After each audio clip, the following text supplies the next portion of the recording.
Bonjour et bienvenue dans mon journal de lecture.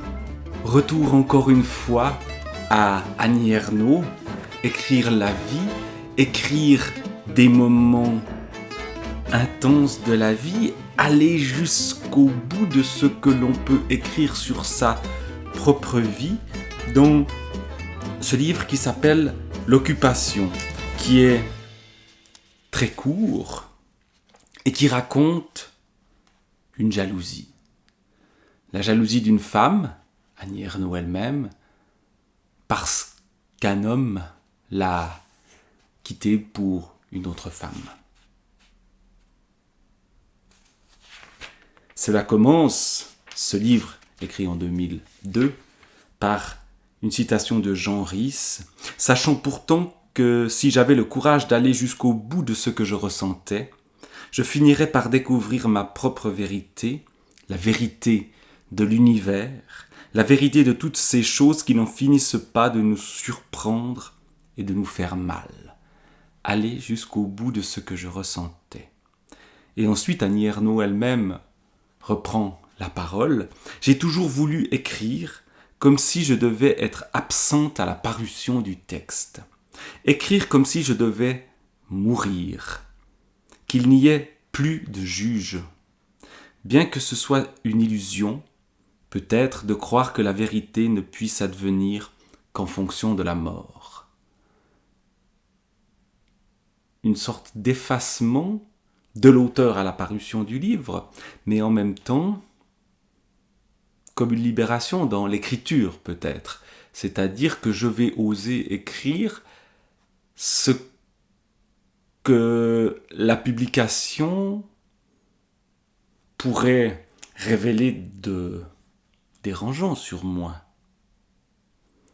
Et elle commence ensuite à nous raconter une histoire de manière assez provocante. Mon premier geste en m'éveillant était de saisir son sexe dressé par le sommeil et de rester ainsi comme agrippé à une branche. Je pensais, tant que je tiens cela, je ne suis pas perdu dans le monde. Si je réfléchis aujourd'hui à ce que cette phrase signifiait, il me semble que je voulais dire qu'il n'y avait rien d'autre à souhaiter que cela, avoir la main refermée sur le sexe de cet homme. Entrer en matière tout à fait dans le vif du sujet, pourrait-on dire, et pourtant, cette main va être obligée de lâcher le sexe de cet homme, puisque il y aura la séparation. C'est pourtant moi qui avais quitté W quelques mois auparavant, après une relation de 6 ans, etc. Donc, récit d'une séparation après une relation, mais récit surtout d'une jalousie. De l'obsession jalousive. Cette obsession, ces questions, ces recherches, ces hypothèses sans cesse reformulées et reprises qu'on a aussi chez Proust envers Albertine, eh bien on l'a ici dans une matière qui est la vie même d'Annie Ernaux, où elle est obsédée par la femme qui lui a succédé, alors qu'on vient de lire que c'est elle-même qui avait quitté ce fameux W. Cette femme emplissait ma tête, ma poitrine et mon ventre. Elle m'accompagnait partout, me dictait mes émotions. En même temps, cette présence ininterrompue me faisait vivre intensément. Elle provoquait des mouvements intérieurs que je n'avais jamais connus, déployait en moi une énergie, des ressources d'invention dont je ne me croyais pas capable, me maintenait dans une fiévreuse et constante activité. J'étais, au double sens du terme, occupé. D'où le titre donc, L'Occupation. Cet état tenait éloigné de moi les soucis et les agacements quotidiens. D'une certaine façon, il me situait hors d'atteinte de la médiocrité habituelle de la vie. Mais la réflexion que suscitent généralement les événements politiques, l'actualité, n'avait pas non plus de prise sur moi. J'ai beau chercher, en dehors du Concorde s'écrasant après son décollage sur un hôtellissimo de Gonesse, rien dans le monde de l'été 2000 ne m'a laissé de souvenir. il y avait d'un côté la souffrance, de l'autre la pensée incapable de s'exercer sur autre chose que le constat et l'analyse de cette souffrance. Dans Se perdre, où il s'agit d'un autre homme et d'une autre histoire, on a, je crois aussi, cette occupation, cette passion. Mais ici, la passion n'est pas la passion amoureuse, ou n'est plus la passion amoureuse, où on est la suite après la séparation, c'est la jalousie, c'est cette femme donc inconnue d'elle, et qu'elle va chercher. Elle va tout faire pour trouver qui c'est. Et des choses qui parfois sont assez, sinon répréhensibles du moins, peu morales. Elle va téléphoner à toutes les gens d'un immeuble parce que elle est convaincue que cette femme habite dans cet immeuble-là. Elle va téléphoner puis raccrocher, enfin des choses comme ça, parce qu'il ne sait pas qui elle est. Or, première chose, mettre un nom. Il n'avait pas voulu me dire son nom ni son prénom. Ce nom absent était un trou, un vide, autour duquel je tournais.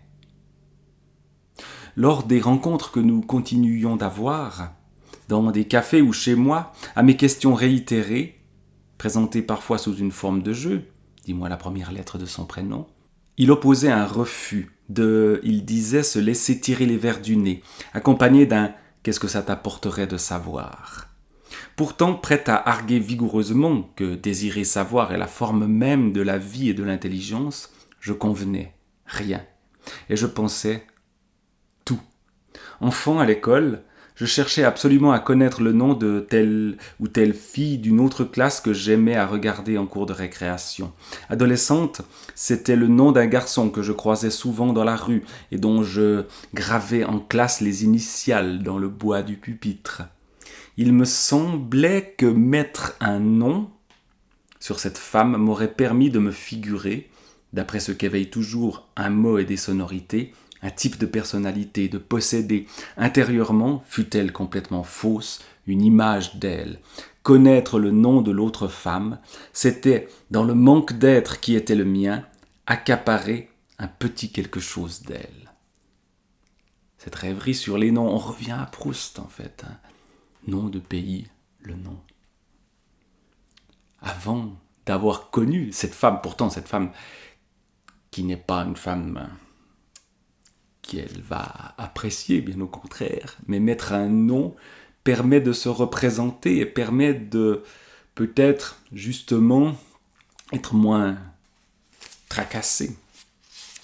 Et donc elle va obsessionnellement chercher le nom de cette femme, et on assiste dans le livre à tous les moyens, toutes les stratégies mises en place par Annie Ernaux pour trouver le nom de cette femme. Et elle va donc en user beaucoup. Elle va aussi expliquer dans le livre pourquoi elle fait cela, ou en tout cas s'interroger sur pourquoi est-ce que je m'obstine à chercher le nom d'une femme qui, au fond, si je sais ce nom-là, ça ne va rien changer, cet homme ne va pas revenir. Mais elle analyse de manière très fine aussi ce qu'elle recense, pourquoi elle est obsédée par cette femme-là, pourquoi elle est occupée à ce point. Et donc, on assiste à cette recherche-là. À l'automne, lors d'un colloque pluridisciplinaire où j'intervenais, j'ai remarqué dans le public, au second rang, une femme aux cheveux bruns et courts, plutôt petite semblait-il, la quarantaine élégante et stricte, en tailleur sombre, dont le regard revenait continuellement sur moi. Un sac de cuir qu'on attache dans le dos était déposé près de son siège. J'ai été sûr immédiatement que c'était elle. Durant les communications des autres intervenants, nos regards n'ont cessé de s'attirer et de se détourner dans le quart de seconde où ils se croisaient. Au moment du débat, elle a demandé la parole. avec aisance, d'une voix pleine de maîtrise, elle a posé une question concernant mon intervention, mais s'adressant à mon voisin. Cette façon ostensible de m'ignorer a constitué une preuve éclatante. C'était elle qui, ayant lu mon nom sur l'annonce du colloque, sans doute affichée dans les universités, voulait voir à quoi je ressemblais. J'ai demandé tout bas à mes deux voisins qui était cette femme. Ni l'un ni l'autre ne la connaissait. Elle n'est pas revenue l'après-midi. À partir de ce moment, j'ai vu l'autre femme dans la brume anonyme du colloque. J'en éprouvais du repos, même du plaisir. Puis j'ai commencé de penser que les indices étaient insuffisants.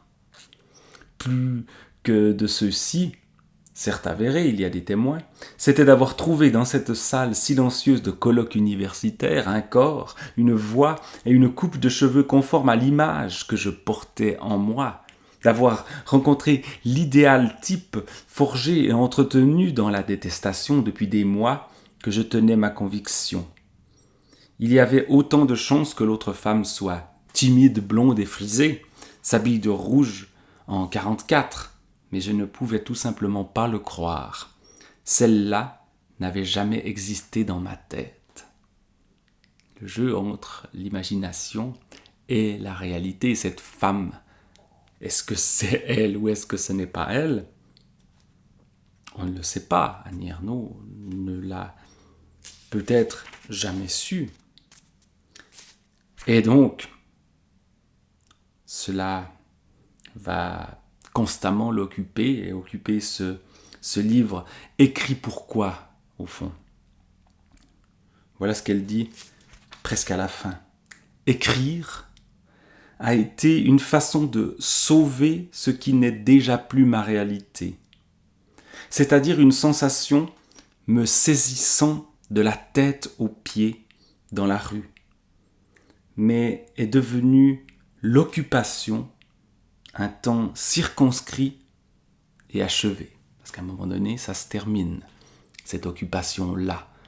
Ça se termine par un échec, mais par une renonciation.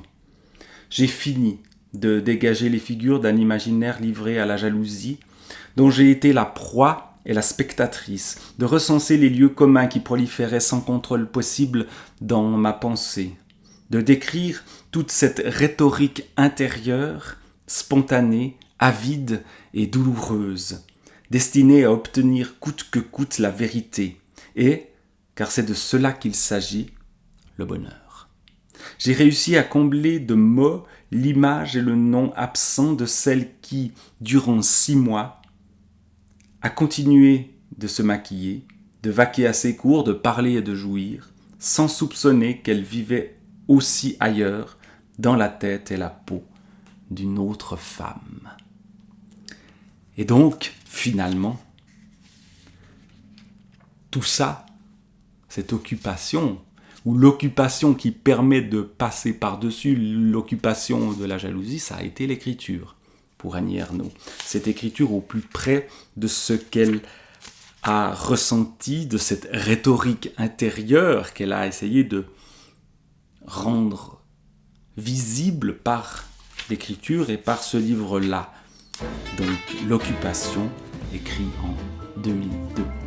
Une autre manière d'écrire la vie.